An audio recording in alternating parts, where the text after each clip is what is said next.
Hi friends, ఇదేంటా అని చూస్తున్నారా? అదేనండి, ఇన్స్టంట్ గ్రీన్ చిల్లీ చట్నీ. ఇది ఎలా తయారు చేస్తారో, దీని తయారీ విధానం ఏంటో చూసేద్దామా? Hi friends, welcome back to our channel. ఈరోజు రెసిపీ వచ్చేసి ఎలాంటి ఆయిల్ యూస్ చేయకుండా, స్టవ్ ఆన్ చేయకుండా అప్పటికప్పుడు ఇంట్లో ఉన్న వాటితోనే ఈజీగా ఇన్స్టంట్గా పచ్చడి రెడీ చేసుకోవచ్చు. అది ఎలాగో చూద్దాం ఇప్పుడు.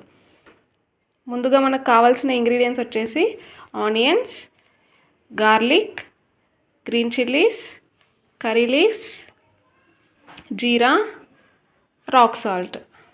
ఇప్పుడు ఈ ఇంగ్రీడియంట్స్తో పచ్చడి ఎలా చేయాలో చూద్దాం. ముందుగా మిక్సీ జార్ తీసుకొని అందులో మనం తీసుకున్న పచ్చిమిర్చి వేసుకోవాలి. అలాగే వెల్లుల్లి, కరివేపాకు,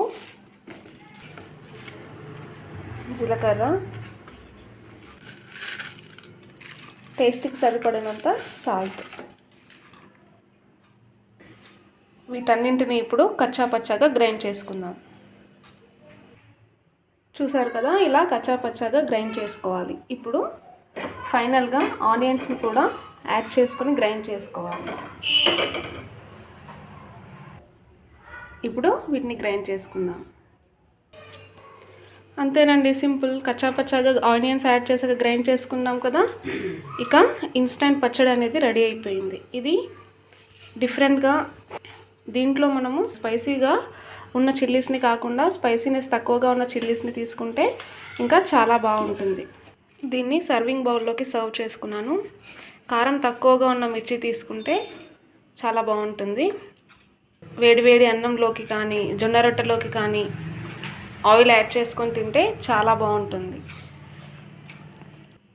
దీన్ని రోట్లో కనుక నూరుకున్నట్లయితే టేస్ట్ అనేది ఇంకా బాగా వస్తుంది. దీనికంటే కూడా ఇంకా కచ్చాపచ్చాగా గ్రైండ్ చేసుకోవచ్చు మనం.